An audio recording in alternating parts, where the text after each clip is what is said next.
Have you started watching LIV yet? Or are you a diehard PGA Tour fan? Whichever side of the fence you fall on, either way, you're watching millionaires get richer.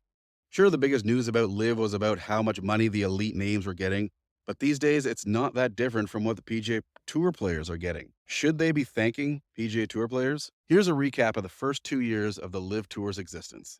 At first, it was very controversial, since the backing entities are questionable businessmen from Saudi Arabia, but the conversation quickly turned to money as there was a clear difference between what a LIV player would earn compared to a PGA Tour player. PGA players were enticed to leave the PGA because they believed the PGA was withholding profits for the board members and not trickling them down to the players who believe they're the stars of the show. These players were hesitant to leave, though, because the LIV Tour was not established yet and had no TV rights or any kind of history whatsoever.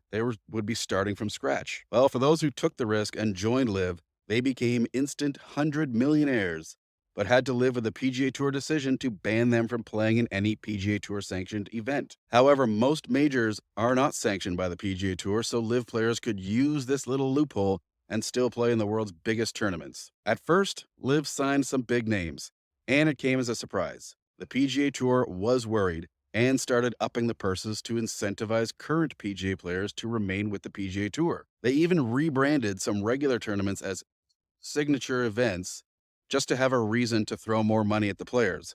Now, this strategy worked, as LIV had not made a significant signing since Jon Rahm joined at the very beginning of 2024. However, LIV has not slowed down and they continue to see ticket sales rise.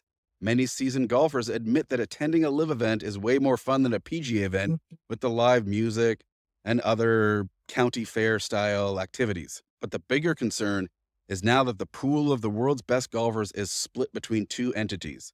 We may never see the best compete against the best again. While LIV players are eligible to play in majors, they still must earn enough world golf ranking points to qualify.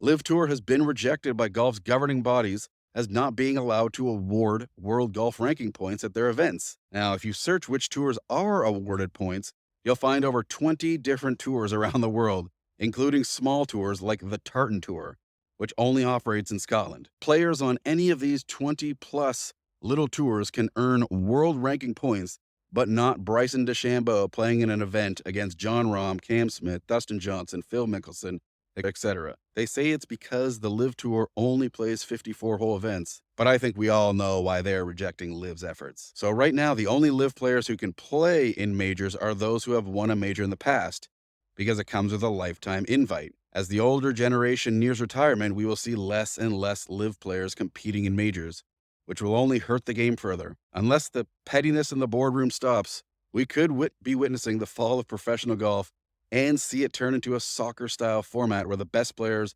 will not be playing against each other in the same league. Until that day comes, I'll be watching both tours and hope for a Ryder Cup-style event between the two, which could be very exciting. Thanks for watching. I'm Clint McCormick, resident golf professional here at Golfspan.com.